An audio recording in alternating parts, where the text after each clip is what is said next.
going on, Knicks fans? Vigosportstalk here, host of Vigo Talks Knicks. I know I missed the episode to talk about our win against the Charlotte Hornets, which is why in this episode I will talk about both the win against the Hornets and now the win against the Milwakke Bucks. Obviously, if you guys haven't kept up with the NBA and you don't know what the NBA Cup is, honestly, I'm still trying to get to know what the NBA Cup really is. It's kind of hard to understand, but I think of it like this. It's almost like the playoffs, but it's just a win and you're out. A win or loss, you're out.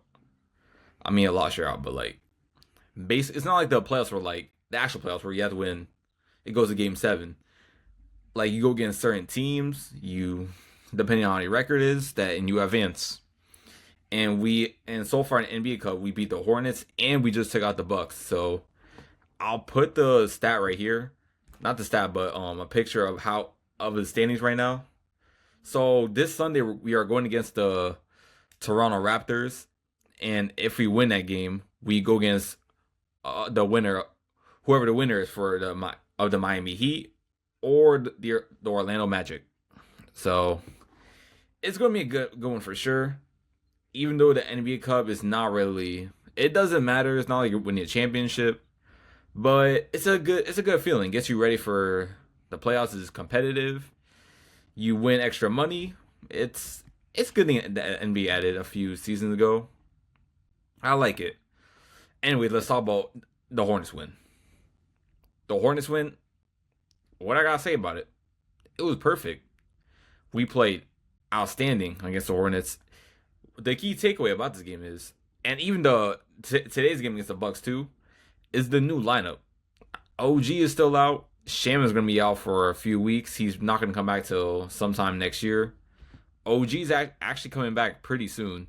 He gets reevaluated in about 4 days maybe, and he could be back maybe next week or in 2 weeks. So the lineup right now is Brunson, Miles McBride, Mikal Bridges, Josh Hart, and Karl Anthony Towns. So after Josh Hart has been coming off the bench, he is now a starter, and people are starting to realize why Josh Hart was a starter for a long time.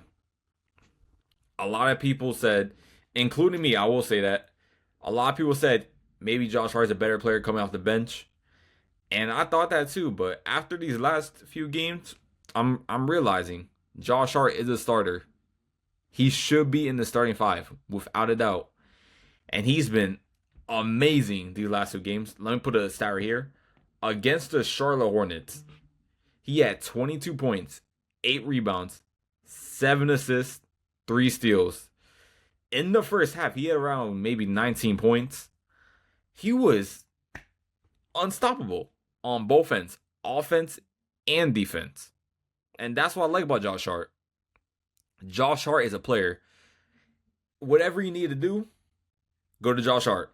If you want to score, sometimes go to Josh Hart.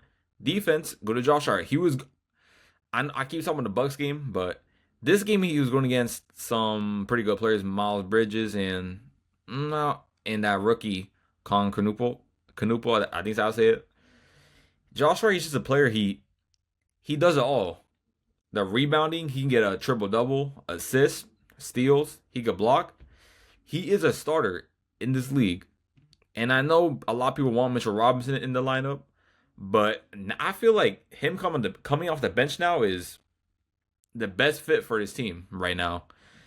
And with all the respect to Mitchell Robinson, he's a great player, but you're still going to get the same amount of minutes coming off the bench when you're a starter, and you're going to help impact us easily, without a doubt. Without a doubt. Now, the Hornets game, Brunson had a really good game.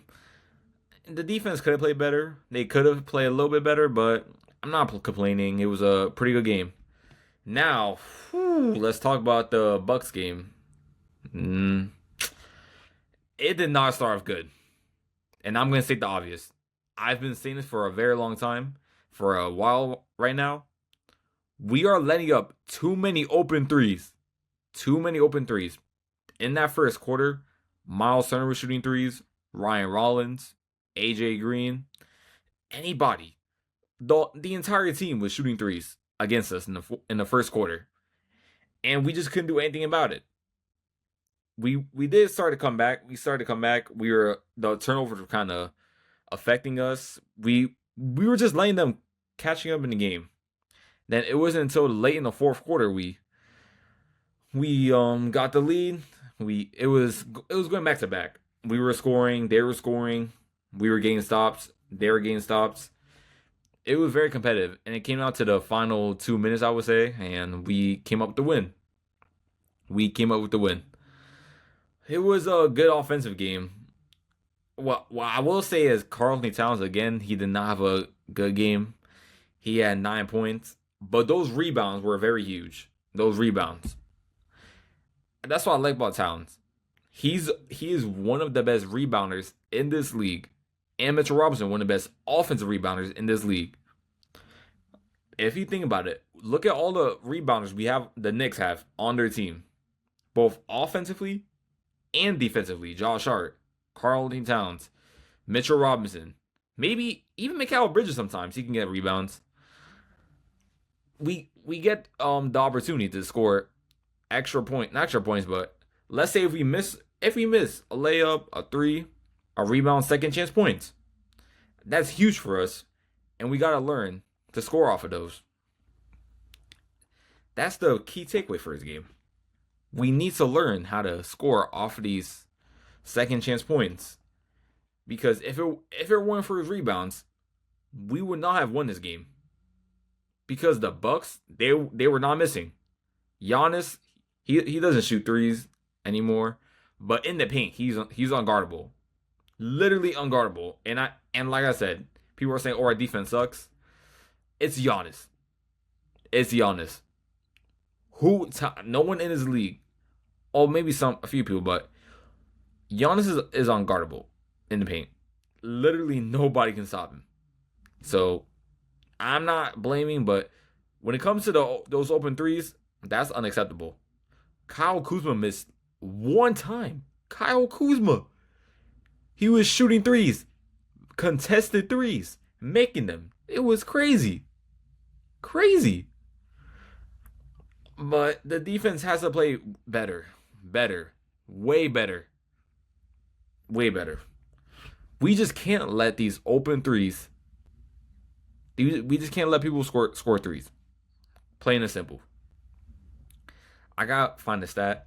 The Bucks were 18 for 41 from the three-pointer. So that's 43%. It was mainly in the first quarter. They were like, I'm pretty sure at one point they were like 70%. That's unheard of. Anyways, we got the game. Like I said, the upcoming game against the Toronto Raptors. If we win this game, we advance. And who knows, maybe we can win the NBA Cup. This game against the Toronto Raptors is going to be a huge game, actually. The Toronto Raptors are good. They're really good. I believe they're second in the East right now, if I'm not mistaken. The addition to Brandon Ingram, I feel like it impacted them a lot. Really impacted them a lot. They got a bunch of weapons. Scotty Barnes, Emmanuel Quickley, former Knick, RJ Barrett, former Knick, Jacob, I forgot his last name, the center. They have a lot of people. And I'm happy for Barrett. I'm happy for Quickley. I know it took a while for Quickley to get adjusted to the starting lineup, but I always knew it. Quickley I wish he was still on the Knicks, but at the end of the day, we got OG Anunoby, and I'm grateful for that. Emmanuel Quickley is a great point guard.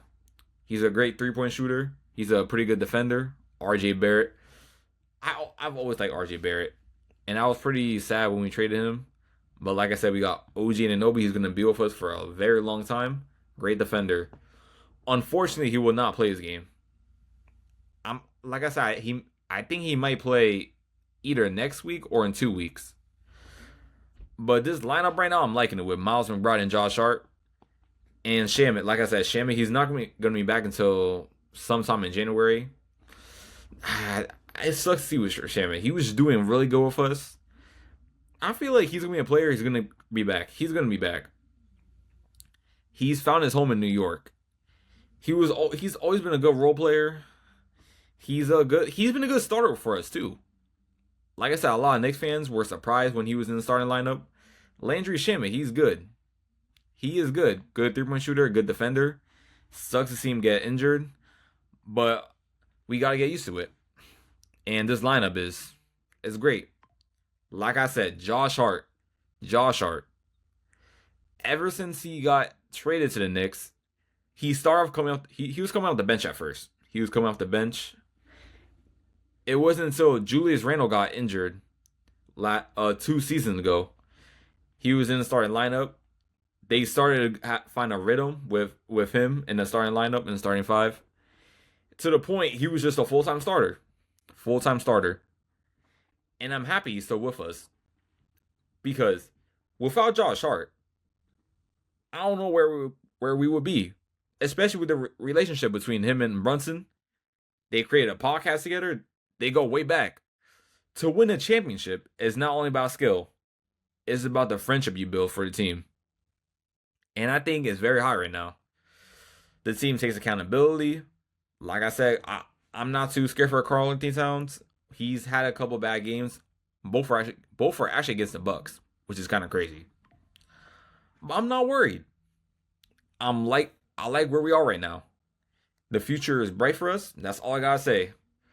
This is Vigosportstalk here, host of Vigo Talks Knicks, and I'll see you next episode, guys. Peace, Knicks fans.